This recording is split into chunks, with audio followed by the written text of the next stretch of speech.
This All right, conference will now be recorded. let me try this again.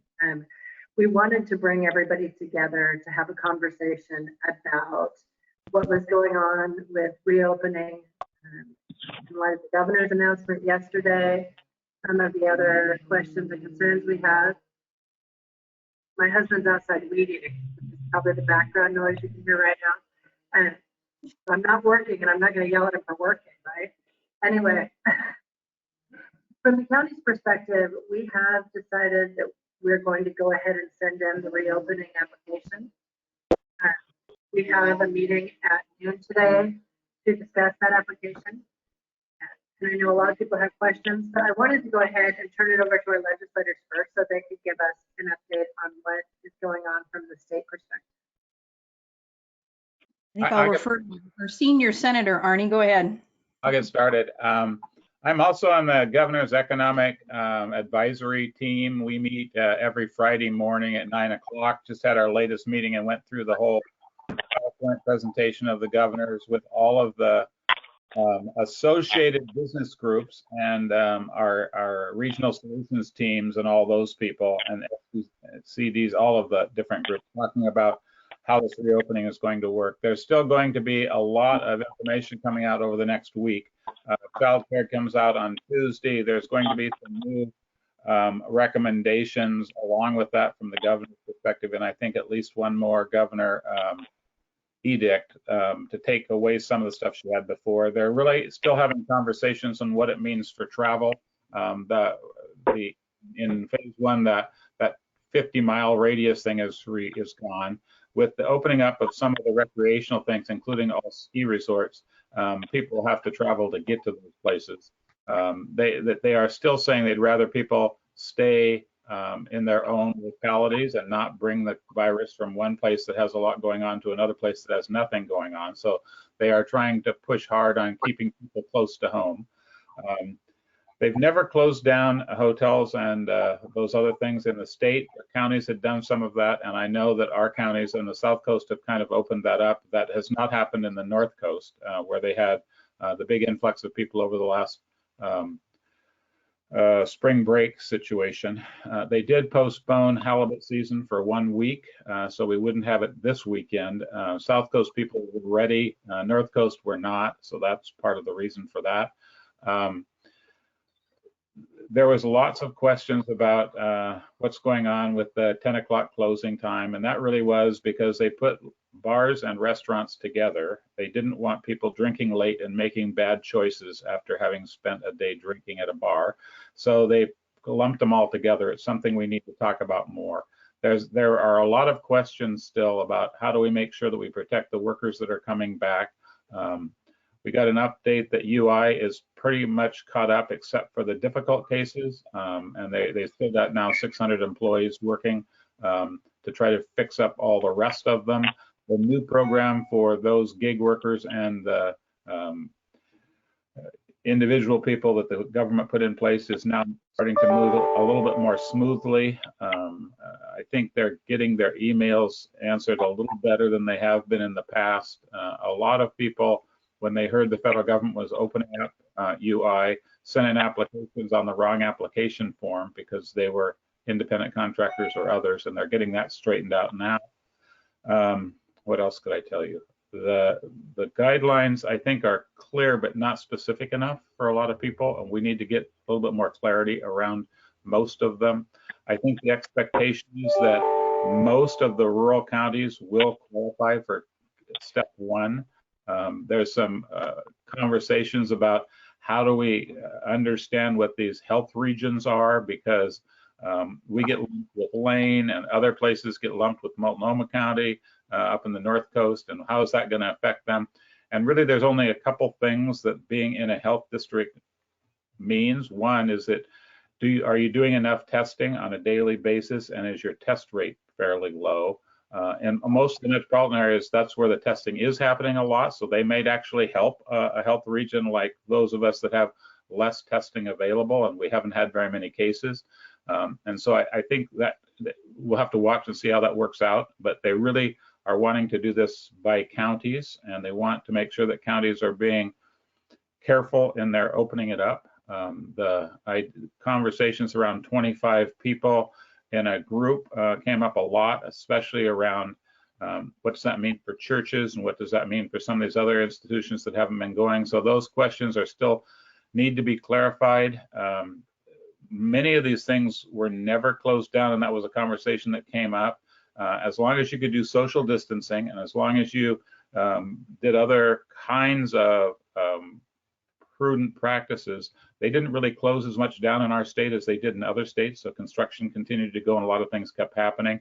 And I think there's been some confusion about that. But they are trying to get clear, and I think they do want to see a slow opening going. They also changed the criteria from phase 1 has to be 21 days in length. They're 22 now instead of the 14 that they originally had said. If there's any questions, I'd be glad to answer anything that I know. I sit on a lot of stuff, and so I get them confused as to who knows what's going on. I do know the questions were asked repeatedly about who has the authority to require masks. That came up in those conversations as well. The governor is not going to go to requiring, except for employees. In most of those places, they are required. We don't have the police force, and she's hopeful, as she said in her conference yesterday, that Oregonians will continue to do the right thing and try to protect their neighbor by wearing face coverings. And those face coverings are not, as we have said repeatedly, N95 masks. They are face coverings, just so you don't sneeze on people.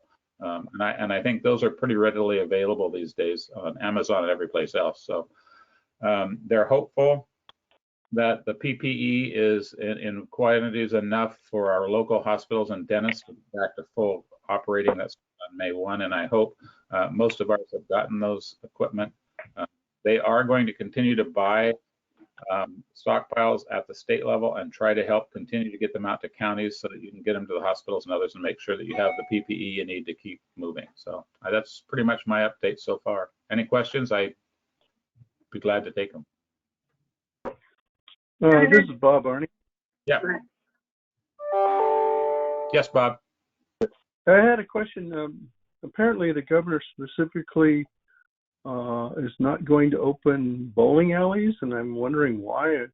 I had a text from Mark Matichek about he would shut down every other lane, and I'm going, well, that seems reasonable. I don't know why she would shut down bowling alleys specifically. So I would tell you that most of this decisions are being made by a health group, advisory group that she has. It's made up of different county and other health department people. The only thing I have heard about bowling alleys has to do with sharing bowling balls and other kinds of stuff coming back and forth, and that you don't want to have to sanitize them between each roll. I don't know. I thought bowling alleys were going to be one of the first things opened up, so I was surprised by that as well. I have not got a good clarification on it, because I think you can. I think you can distance there, just like you can in golf places, which are going to open up. Yeah, Commissioner, this is into Nick. Commissioner, this is Representative McEwen. I have posed that question yesterday to the staff in Salem and haven't gotten an answer back as well. And I think this is an evolving process, and there will be a lot of these questions that end up getting moved forward over time. And Arnie, you may know better than I do. I don't know if there's a process where you could ask that be reconsidered or not, or why they did it the way they did it. But that question came up on a call yesterday that I was involved in, and maybe it's something that we can pursue. The food service and the bar part of the operation that falls under one, and for some reason bowling fell under another, and I wasn't clear on why they did that either. So I think it's a question we can ask. Yeah, I'll keep. I have an email into Nick Blosser about that, asking him if they could reconsider. Mm-hmm. And I do think they are number of these things are going to pop up. Yeah. As they get more information, I do believe they are reconsidering stuff. I will just say Arnie did a great job of setting the stage as to where we are right now. And the phasing came out yesterday. I think there's just a lot of information that needs to be digested. To all of you on this call or on this go-to meeting who are elected officials and working in our municipalities and our counties, I just can't thank you enough for the work you're doing. These are unprecedented times, as we all know, and we know what kind of pressure you're under and the decisions that you're having to make. So thank you for taking on this enormous project and doing the great job that you're doing. I think the only thing I'd like to add, Commissioner Cribbins, is that, you know, coordination of effort here is going to be important depending on what region that we are in. I think the coast is different than Eastern Oregon. That's different than the Valley. That's, you know, different than Southern. And I really appreciate the work that's been done with our federal partners, our state parks partners, our Forest Service, BLM, our counties, our cities, trying to figure out how to do this in a coordinated fashion so we don't create risk for any one geographic area. I know people are being as thoughtful as they can be about this under great pressure, not only to try and protect people, and we've had some issues here certainly, but also to get this economy opening. So, you know, these are tough things we're doing, and I certainly appreciate all your work.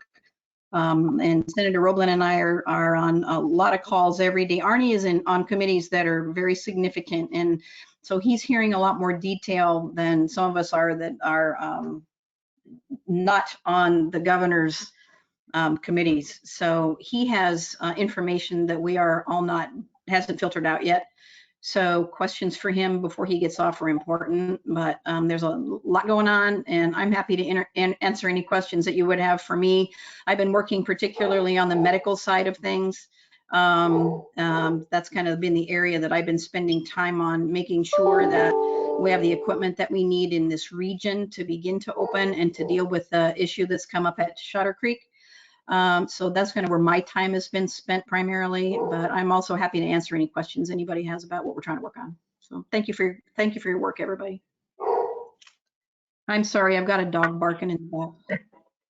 It wasn't too loud. And Thank all of you. Commissioner, Good work at getting the discussion about Shutters Creek going on.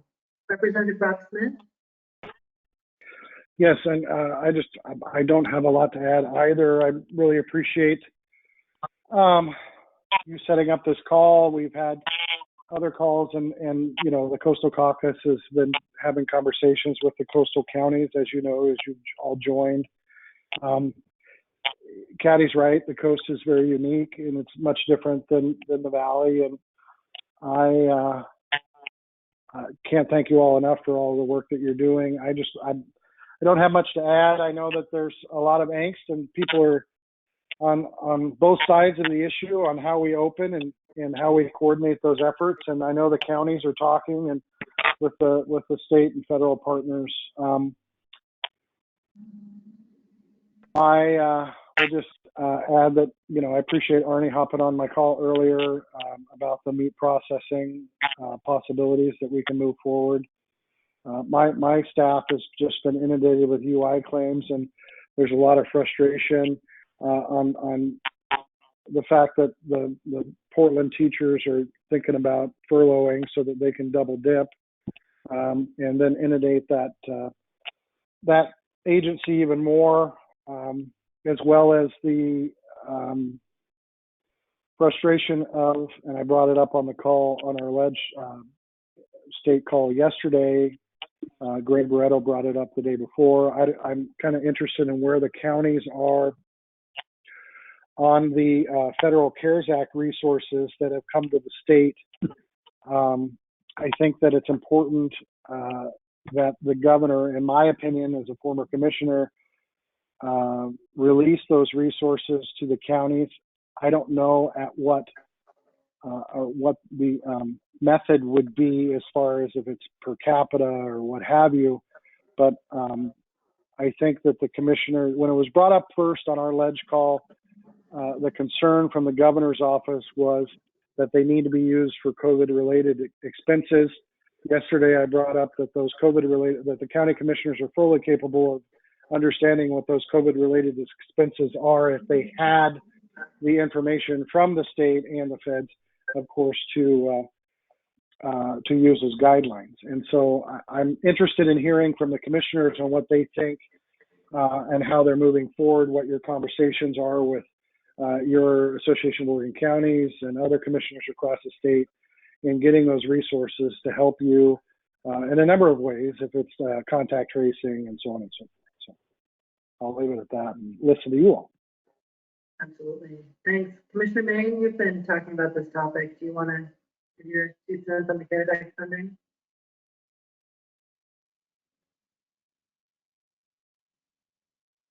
So, Representative Bruxman, I do appreciate you bringing this up. The counties have quite a bit of concern about not having received a share of that funding yet. Coos Health and Wellness did send a letter to the governor's office asking them if they would please distribute that money. I think some of the frustration is that counties and cities over 500,000 did indeed get funding, and they got it under the act, and they have the ability to contract separately with the federal government.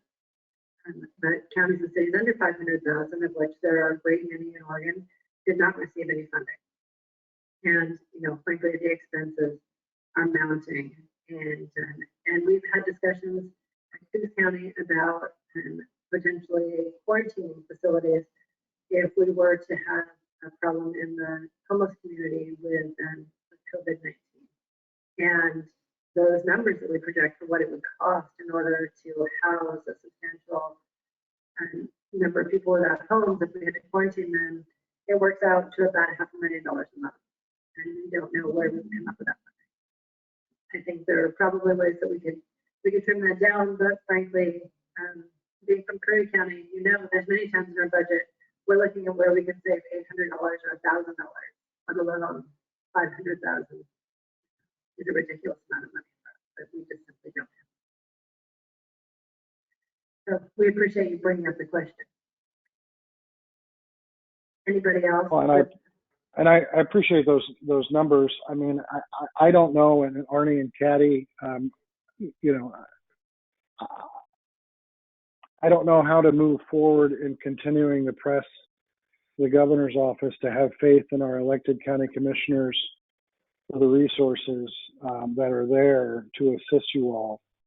I assume that there's going to be a letter, and you were kind of breaking up on me a little bit, Melissa, but I assume there's going to be a letter from the association to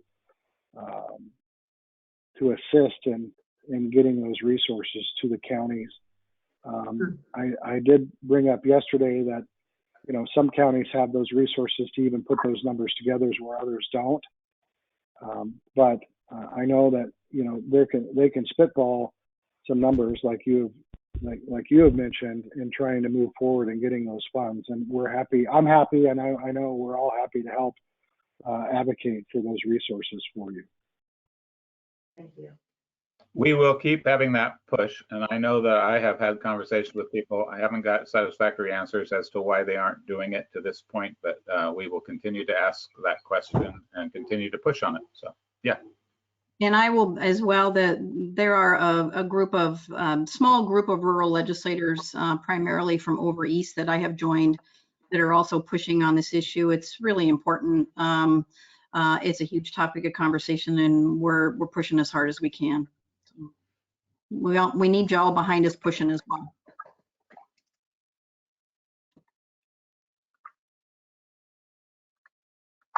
Thank you. Yeah, this is Bob. Go ahead. This is Bob. I have another issue. Seems that the U.S. Forest Service has started a firestorm. They're allowing Riley Ranch, the county, to access the dunes, but not the private ones of Spin Reel, KOA, the one in Aaron Hauser, and down Todd Gorgon's place down there in the Spit. And it seems like that, well, it's not true. They think we did some kind of backroom deal with the Forest Service, which we didn't. But for some strange reason, the Forest Service decided to limit the access to only Riley. That's causing a lot of issues with folks. Commissioner, it's my understanding that the dunes are closed. So you're hearing something very different than I'm hearing. So, I'd love to talk to you more about it. They sent us an update and said we are open and we're good to go out in the dunes, as well as Douglas County. on the access that the Douglas County has for the dunes. So they allowed both counties to go out in the dunes in writing, but not to the private accesses or the other access points. News to Interesting. us. And I guess I would say have a conversation with those federal partners, because I thought they were going to continue to coordinate with all of us. So talk to them. The last call I was on, I was under the impression they were coordinating as well. So this is news to us. Can you forward that, Commissioner? It all happened yesterday.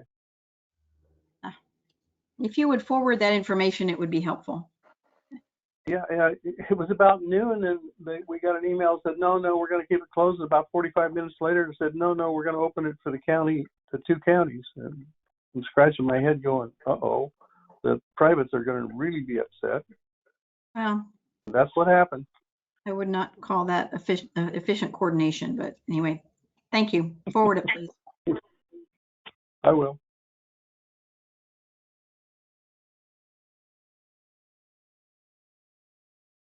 Can we talk about what is going to be allowed to be open under phase one and what is not? Sorry, I'm a little muffled, so I'm trying to fix my microphone issue. I know I've received questions about how come gyms are allowed to be open and not pools. And I know there's a lot of beauticians that, that want reassurance that they're going to be open. I don't know if anybody wants to tackle that topic, but it'd be great if somebody could clarify that for the public. When we broadcast that.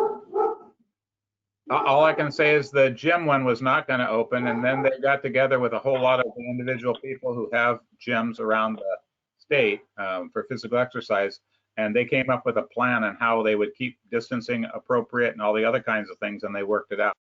I don't think schools have the ability or the people to actually do the kinds of things that the gyms are going to be able to do with respect to keeping sanitary conditions when a person leaves a piece of equipment, gets all cleaned down, all those kinds of things, and limiting the number. And I would say the only reason that I think that the federal government did something with state parks is you guys had a really great plan on how to slowly reopen your state, your county parks, which included reservations, in-county people only, all those kinds of things, which meant they weren't going to get overwhelmed. So I don't know what the reasoning for it was, but I was impressed with the plans you guys came up with for opening up your county parks. Thank you. I would also just touch on the fact that in the past, with the efforts to coordinate opening, which was really important, there was a lot of conversation about not overly impact any particular area.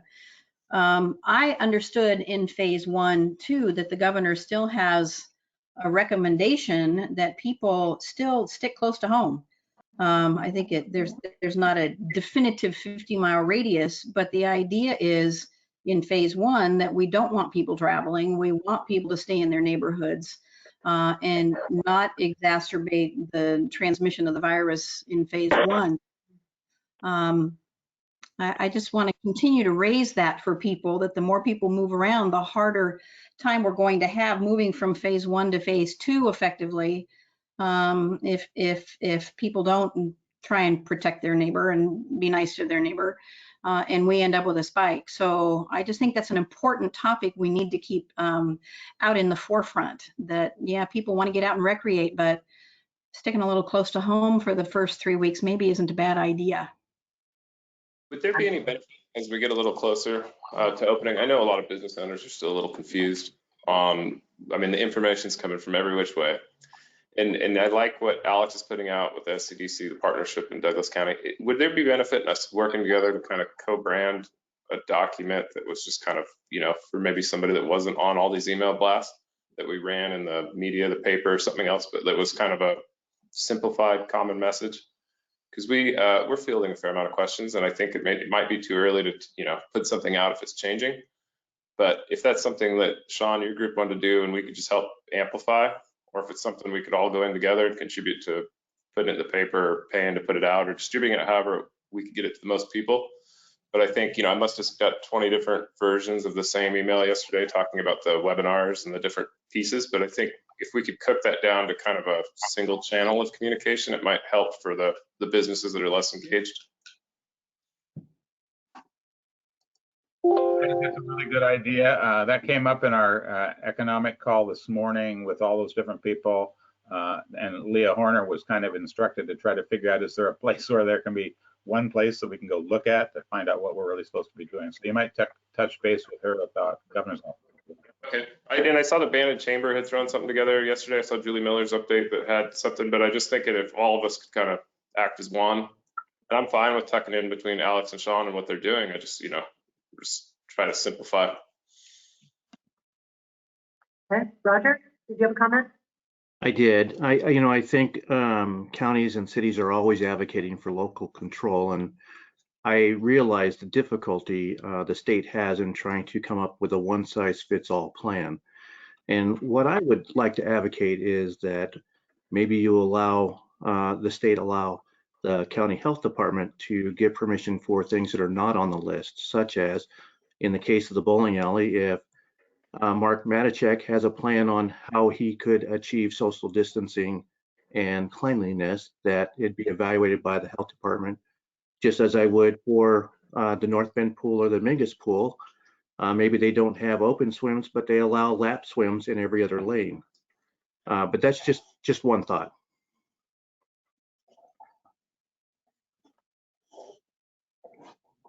I will bring that up because it is the county health people that they're relying on a lot. So I will have that conversation. I think that makes sense too, Roger. Yeah, on the pool issue, if for lap swim, if you do every other lane, great. Just don't use the locker room.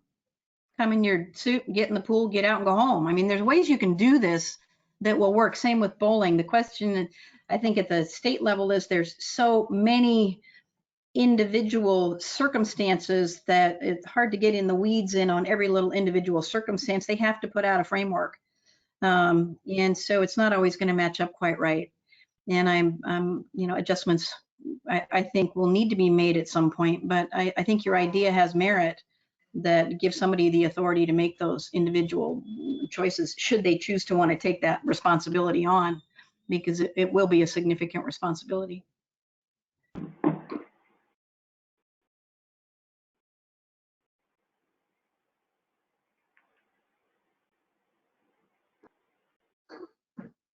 Thanks. Anybody else from the cities have questions or comments that they want to make? Senator Robles going to have to leave us here in just a few minutes. So if you have anything in particular for him, especially. Hi, Commissioner Cribbins. Can you hear me okay? I just want to say that I've received some messages and pictures from some local salons here in North Bend that have talked about the training that a lot of the people that work there have already been through for different diseases and prevention. So some of the local business owners have talked about, what they've already done to prepare for this, and have sent pictures of extra partitions and things that they can do to make a client's experience safe, and are really pushing for a reopening of salons and beauty shops and those sort of thing, barbers, with one client at a time.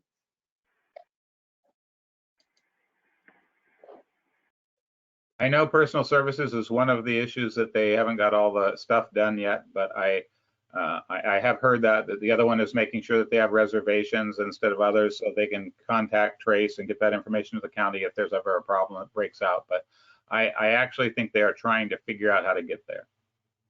To tag on to that a little bit, SOAB still has a couple 100 feet of marine vinyl that they use for windows and boat tops. We still have tons of masks, 95, surgical, sanitizer, and they can order all of it at SOAB Supply. We just sell it at cost.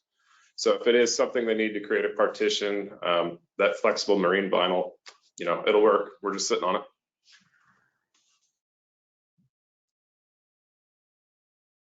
Great. Darius, do you want to talk briefly about the fair?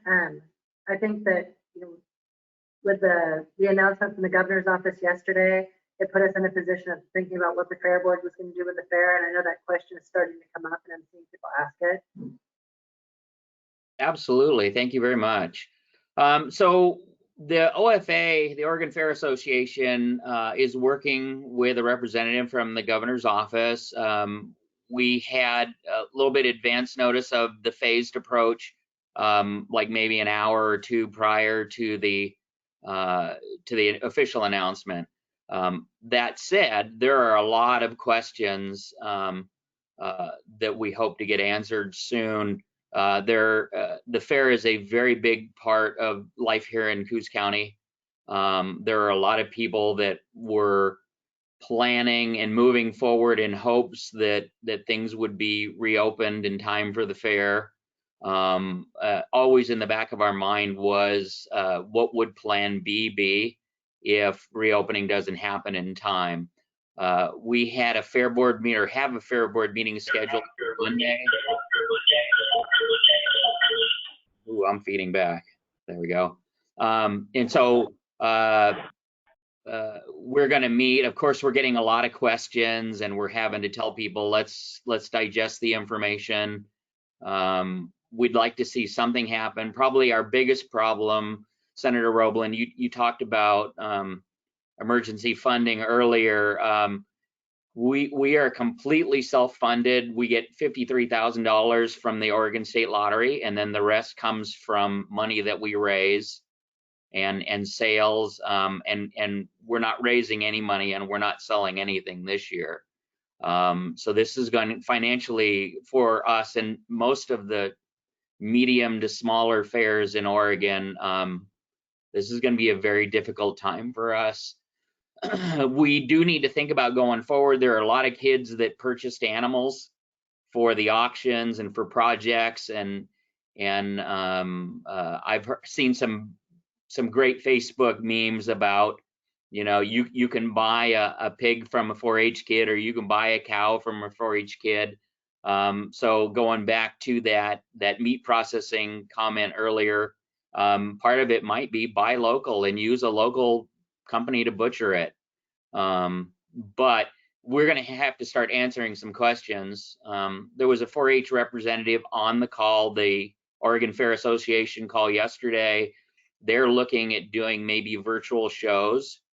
And so while some of us were inclined to just throw up our arms and cancel the fair, I think we need to stop, think about what options are available, let 4-H do some research and see if maybe we can do something. One of the questions that came up in the meeting, and the governor's representative didn't have that, is with these limits, these attendee limits, is that going to be per facility or per building? So if we get into phase 2 with 250 attendee limits, is that going to be per building or for the whole entire fairgrounds? Some of these things we need to think about. We may not end up having a fair. We may just have 4-H shows and auctions or something. I just don't know which way we're going, but while some information is there, I think we need to get a little bit more into the specifics of how a fair or a paid event, say a wedding, were to happen at the fairgrounds. We need to figure out how that would work. And hopefully we can salvage some of the bookings that we had and some of the events that were scheduled and raise a little income for the fair. Senator Roblin, I know there's been a lot of talk about state fair. In the last few days, have you had any updates on what's going to happen with the state fair? So I'm a member of the state fair board, and we have been having regular meetings. We have been anticipating trying to do something with the state fair. So we have not made until yesterday's announcement, we got a little blurb from the director saying we have to cancel now, but we had not canceled. We continued to try to figure out, could we move forward in little ways or not? We are going to have a meeting here shortly to see if we can do something with 4-H and some of these other kinds of things in smaller venues. But well, right now we understand until the vaccine or something's out there, government doesn't want us to have that kind of big event, and it's going to be hard. We've looked at our finances. We feel pretty comfortable, at least for a while. But if we can't get something going, the state fair was in real problem a few years ago. The new fair board has done a good job of getting it back under control. We're supposed to be hiring a new fair director, which we did not do. Sent the person who was down to our finalists, said, sorry, we can't make that decision at this time. And our current fair director, who has been going through cancer, has been doing really well right now, and he's stayed on. So we're continuing to have the conversations, the same as it sounds like the county fair is having, trying to figure out what little things we could do, how could we support 4-H and some of these other places. So that's right now all we have been able to do. Thanks. Thanks, Darris. Thank you. Do we have a sense of when youth sports are going to be able to resume? I've gotten that question too. People want to know, could you do a summer baseball season? Clearly, you don't have the big crowds for that. Small crowds. I'm not hearing. I have not heard anything on one yet. I'm hearing anything about that. Liability and other kinds of issues with that one are a tough one right now. It's the same as schools and trying to figure out how to get them open with kids in them without rearranging all the chairs and figuring out schedules that are different. But I have not heard anything with respect to youth sports. No, I think I have not. I have not either. I just assumed. I know that there were some issues that came up in conversations yesterday after the governor's press conference on college and high school sports, right? Through September, depending on the mass gathering guidelines. I don't see youth sports resuming during the summer because you can't maintain the social distancing guidelines of the players, let alone the fans. Yeah, and we don't have enough testing to test all the kids before they go on the field and do those kinds of things. So I just don't see that happening. I'm going to have to leave. I appreciate these meetings, and I will be glad to get engaged in any of them that I can in the future. So thank you for the invitation, and have a great meeting. Bye-bye. Thanks for joining us. We appreciate it. All right. Cities, do you have any questions that you guys want to ask? We've gotten a couple, but I guess I don't want the county to monopolize the conversation. I know that we've been reaching out a lot to the legislators and asking them questions. We've been anxiously preparing this reopening plan, which we intend to submit today unless something changes dramatically. But we have had the hospital vet it. Captain Fabrizio is on in case there's questions about PPE. One of the prerequisites that we're required to pass is enough PPE for first responders. And the hospital, like I said, they have taken a look at it, and so has Coos Health and Wellness.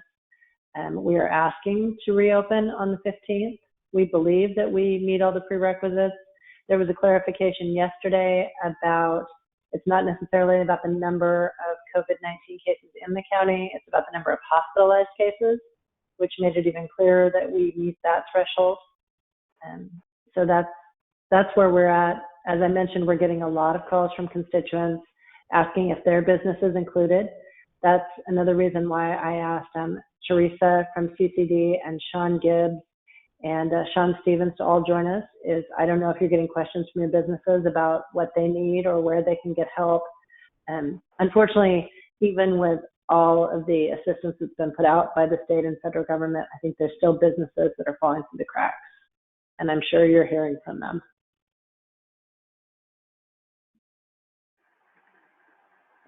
Yeah, I'll jump in. This is Sean Gibbs from SCDC. We are hearing from businesses a little bit right now. We're still trying to kind of digest everything as far as reopening with these different segments. And to be honest, Commissioner, there are businesses that are falling through the cracks. We've been working on outreach for the last 3 weeks or a month or so with folks in Coos County and Curry and the rest of the region on the coast. But it's been kind of a challenge because we've tried to call some businesses, but if they're closed, they don't answer, and then there's a lack of email contact with a lot of them. So it's been kind of a touchy game with some of them, to be honest. We've been pushing a lot of information out on social media, sponsoring posts and boosting them on Facebook and elsewhere, and targeting them to specific communities to make sure we try and blanket what we can. And we're also coordinating with the chambers that are active and our regional partners like CCD and SBDC and SOWIB to make sure we're touching what we can and get the right locations and resources and so on. I think I'm going to send an email to Kyle and some of our other partners and try and get that document put together. That was mentioned. It's a really good idea to kind of streamline this process for folks if we can. And then we'll go from there to try and get as much people the information they need as possible. So. I agree. Anything we can put in a graphic and make easy for people to know at a glance is terrific. Yeah. Teresa, did you want to say something?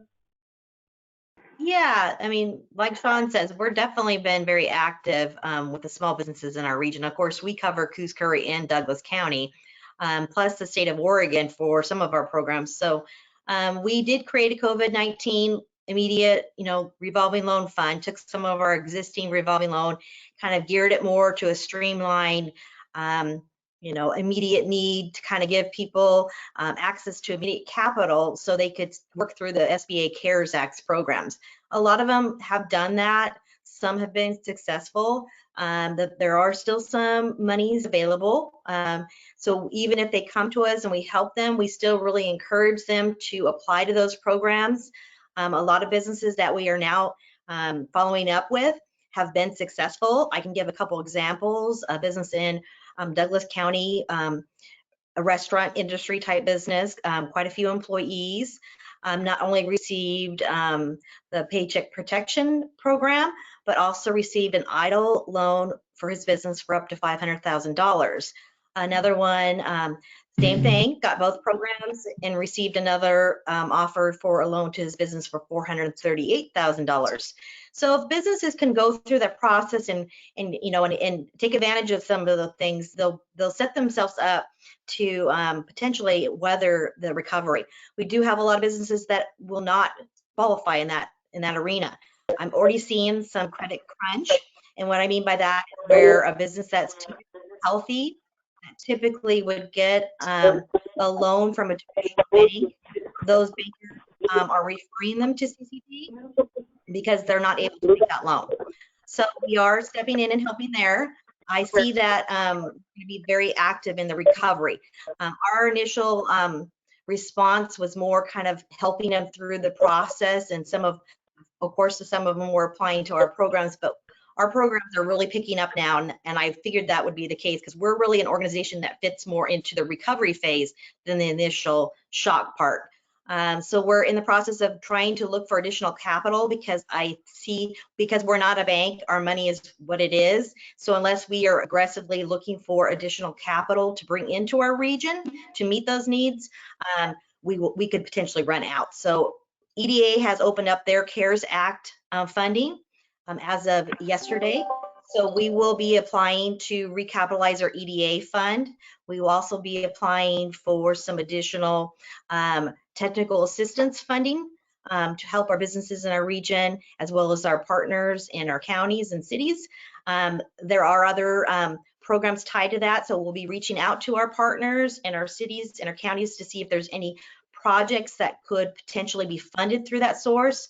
Again, our job is to kind of see what opportunities might be able to be fulfilled by those funding sources. So we're really busy, but I think we're going to be more busy as we get into the recovery. I really appreciate the partnership we have with South Coast Development Council, the partnership over in Roseburg, really small business development centers. We really need to work together, and I really appreciate what we've done so far.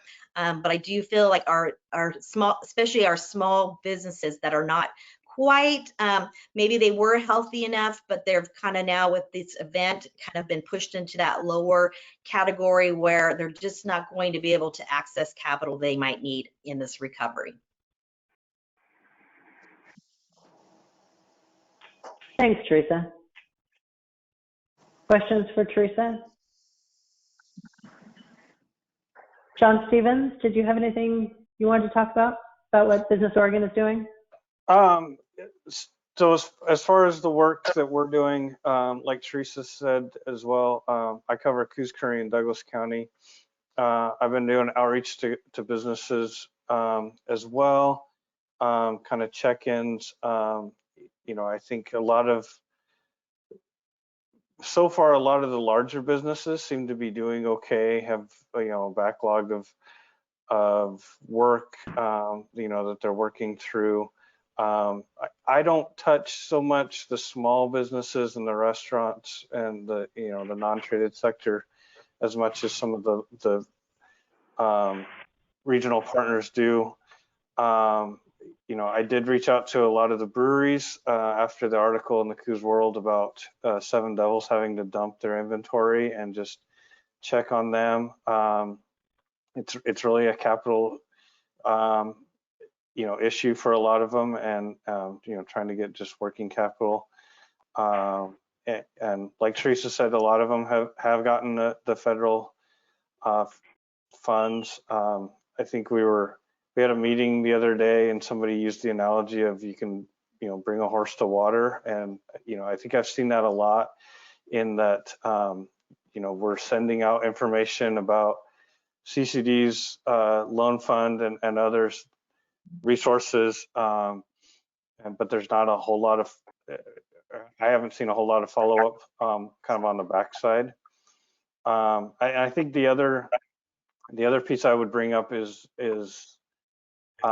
maybe some frustration around the delay in like the legislative e-board funding that was approved, and I know we're working on trying to get those rules out, and from my end, it seems they keep changing, and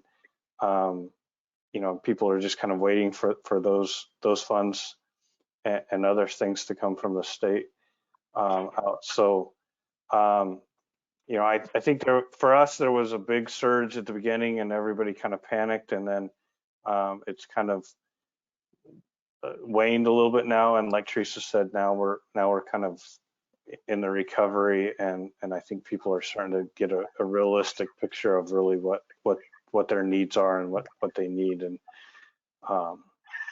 that. So I just want to say thank you for adding me last minute, Commissioner, to this, and I've appreciated being on. Absolutely. I will add a Thanks little for bit more. attending. Please. Melissa, I will add a little more.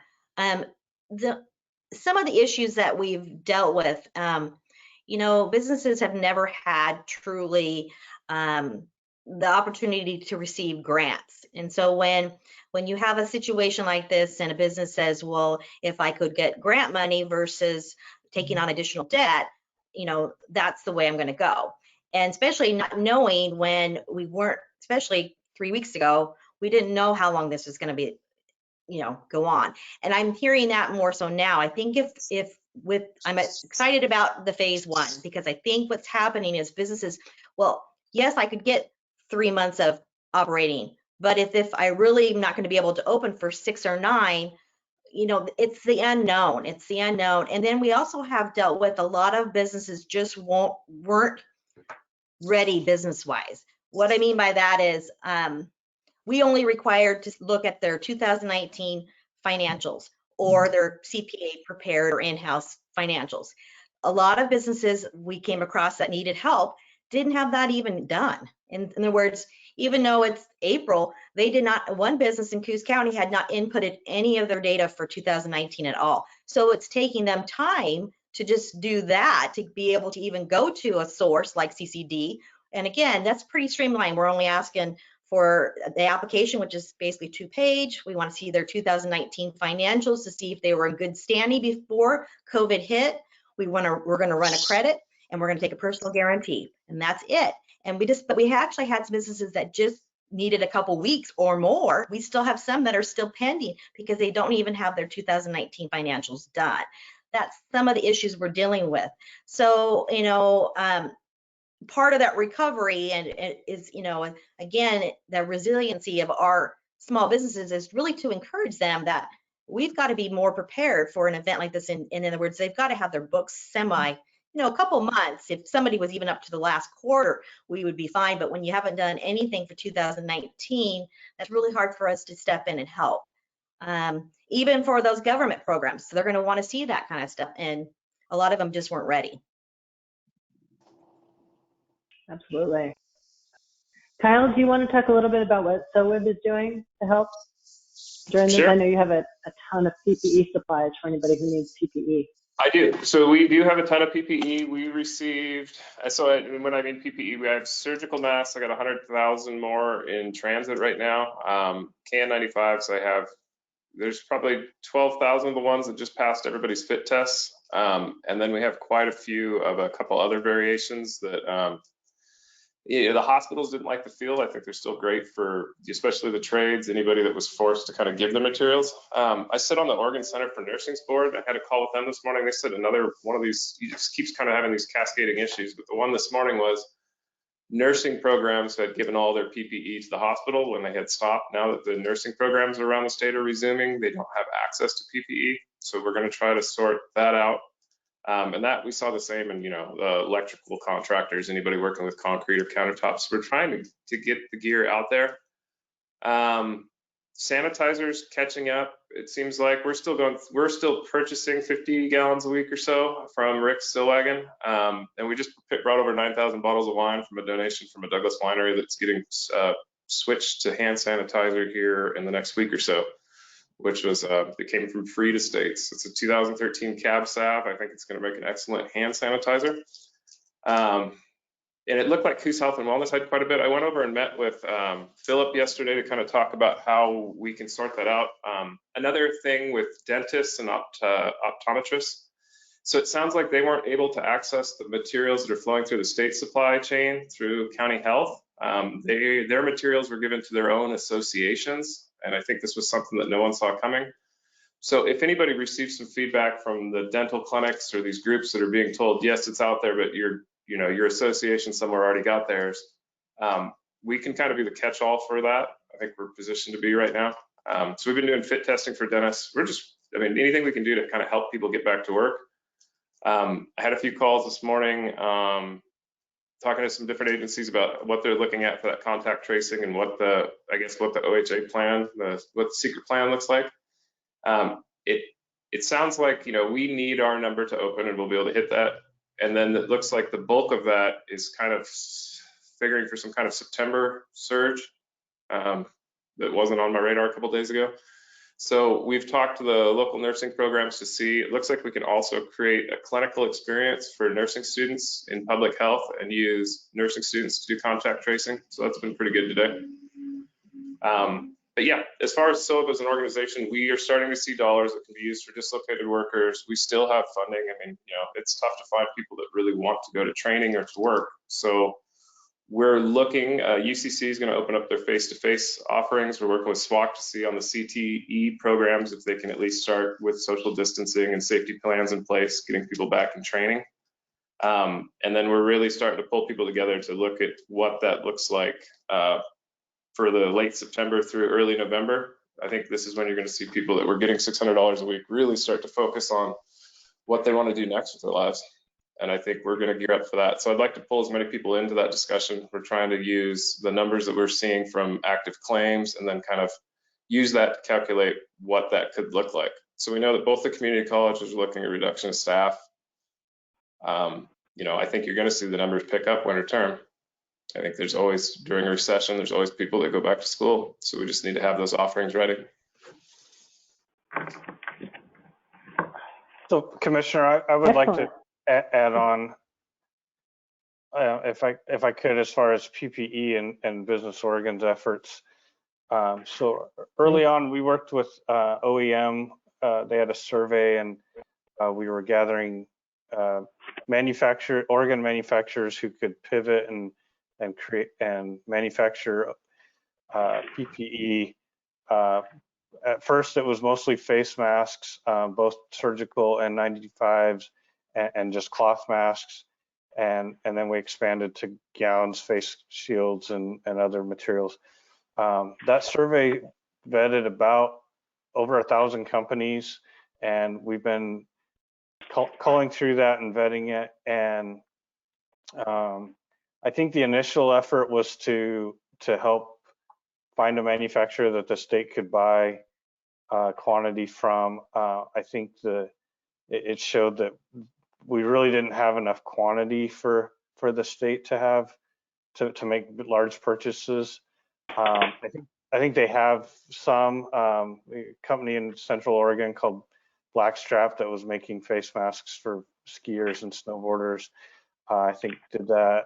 HP had some things, and but in our region, there wasn't a whole lot of companies. There are a couple over in Roseburg. Cardis Audio, actually in Bandon, is probably the one manufacturer. They kind of pivoted. They had a 3D printer that they were making brackets for masks, and then having a dental office in Coos Bay to assemble masks. They were making cloth masks with a Tyvek filter. And I was actually able to connect them with a Central City Concern up in Portland who was looking for some cloth masks. And I think Cardis is making those.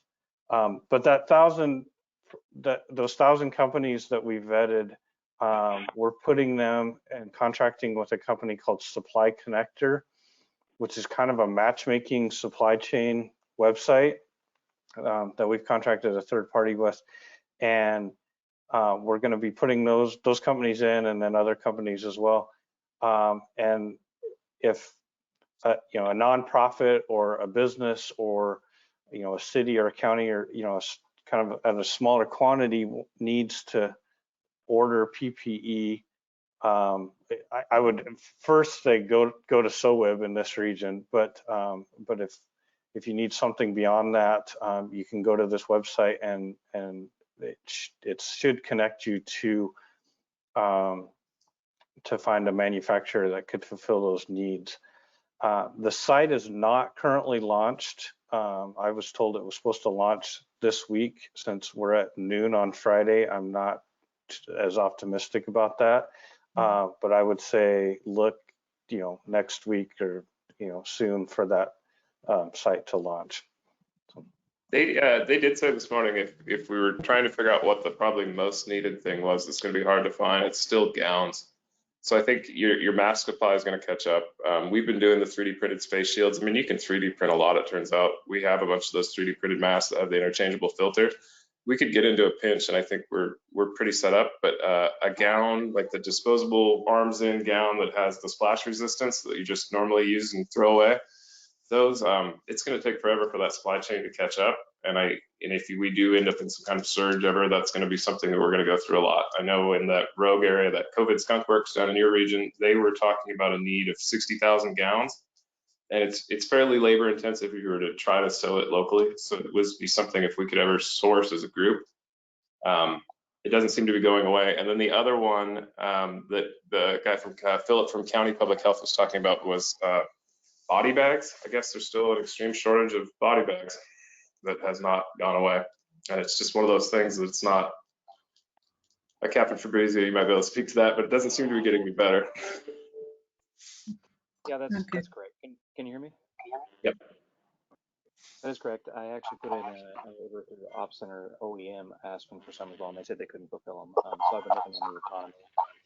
Fairly expensive. I've been in contact with Mike Remy. He's looking at a grant to help with COVID-related supplies. Asked him if we could include 300 body bags in that. Of course, that's early stages on that one, but 300 body bags, decent ones that I could find online, will cost us about $8,400. So definitely, we have none. We gave our last 10 to BAH actually. So our officers have one, but other than that, we have no stock, no supply. Yep.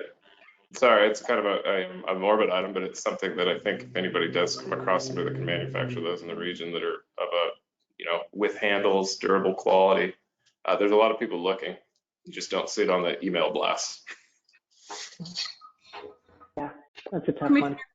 May I'd like to back up 1 second and pardon me, I got a clock chiming. And this is a question for our city councilors, our mayor, and our city managers. Roger, I'm intrigued by your idea of designating authority to the county health department to create an exemption should they be able to demonstrate that they may follow the criteria to sanitize and do all those things that they would need to do to keep people safe. Could you give me an indication of what other businesses have contacted you that may fall into that category?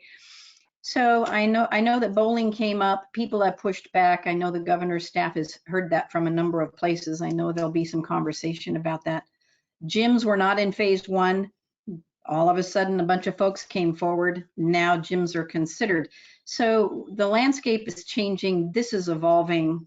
What else besides swimming pools, bowling, have come to your attention that may fall into that category where they're now in phase 2, but under certain circumstances with the right jurisdictional oversight could open up? I know your tennis courts have come under question in North Bend. I've had a couple of calls about whether you can play pickleball on a tennis court now, and I said call the city and find out. What else is out there that we need to be thinking about that could fall into that category? Should we be able to allow the county health department to do this special work? I think the other one that's come to my attention is local churches. Some churches are large enough that they could actually have more than 25 people in a church and still maintain social distancing.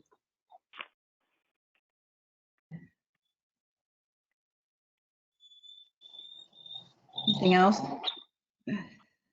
Those are the ones that have come to my attention. Maybe others have received similar or different calls. Terrence or Jessica, are you hearing anything? The only thing we've heard from were from parents of high school seniors wanting to do some sort of parade, so to speak, of their graduates through cars. And for businesses, the same ones that Roger's heard from, we've heard from. So yeah, most of the folks, when they call, we tell them to go and look on the state website or our website for state links to provide guidance to them. We've had conversations with antique stores. We suggest to them that they also need to pay attention to who their clients are and whether or not they might fall into an at-risk category, and start planning on how they would identify and carry out their business with that sort of information. But okay. The emails and comments that I have received are from different business owners. You know, they'll ask about the lodging, and there's been a lot of questions about opening up the parks and the beaches for the locals, but to really some of the messaging that I have received is to keep the overnight lodging maybe at the camping until the later points. And that's an issue that the county commissioners will be working on. Yeah. Oh, the lodging's already open. Lodging's open, but yeah, camping's different. Yep. Camping is the one that we're working on right now, and we have county parks open today. I think Commissioner Sweet is still on the call, and then out of respect for all of your guys' time, we should probably jump off. Commissioner Sweet, did you want to talk about the parks opening really quick and what we're doing? Yeah, very quickly, our 5 of our county parks are open. The bigger ones, that would be Riley, Bastendorf, Laverne, Powers, and 10 Mile Lake. By reservation and prepaid only, so we're not making change, and we can control the numbers. We're only opening every other camping spot for social distancing. It's not open to tent camping. That would require our keeping the bathrooms sanitized, and we don't think we can meet the necessary standard for that. So it's open to RVs and campers only, or camper trailers only. I think that's about it. We've not been overwhelmed with county campers only. No one from outside the county is allowed. We've not been overwhelmed, but we have comfortable bookings.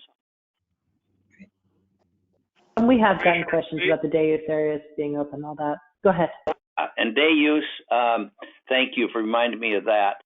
We've chosen not to open the parks for day use. We have no control over the numbers that might show up, and that would be particularly problematic at Riley Ranch, because, as you know, we do have access from the ranch to the dunes, but we would be overwhelmed if we open to day use. So it's camping only. And not that I mind being overwhelmed, but just we could not maintain the safe distancing protocols if that were if we had too many people. Absolutely. So Melissa, Somebody had a question for Chris. Yeah, Yes. Caddy, for one Yes. of the businesses that might come to mind would be theaters, you know, like the Egyptian theater, and they could probably regulate the distancing, and you know. Thank you, The Mayor. other thing, Melissa, do we know when you'll get notified on whether the county will be accepted to open? I don't think we know exactly. The email that came yesterday said that applications would be processed on a first come, first served basis. I think the applications are going to look very similar. And so the governor's office will probably get very good at reading them after they've looked at the first few. So, and they're not terribly long. Ours is 10 pages, 12 pages, something like that. So this is David, Brett Brucksmith. On our ledge call yesterday, this question was asked, and the governor's legislative director mentioned that it should take between 2 and 4 days to process the applications. Mm-hmm. Think they're going to work through the weekend? We'll get ours in today. There's a lot of pressure, I think. Once we pass. A lot of people are working a lot of hours right now. Thank you, Commissioner, Absolutely. for hosting. It was a good chance for us to use our technology, and I think we all feel a little more comfortable with it now. Thank you all so much for joining us. We would love to do this again next Friday. If you have a minute today, if you would send me an email and let me know whether you found it valuable and whether you participate next Friday, it would be great feedback. I don't want to be here all by myself next Friday. All right. Thanks, everybody. Bye. Melissa, I'm not going to send you an email, but I'm in, so just let me know. Okay. Thank you, David. Like Bye. nodding. Great. Thank you.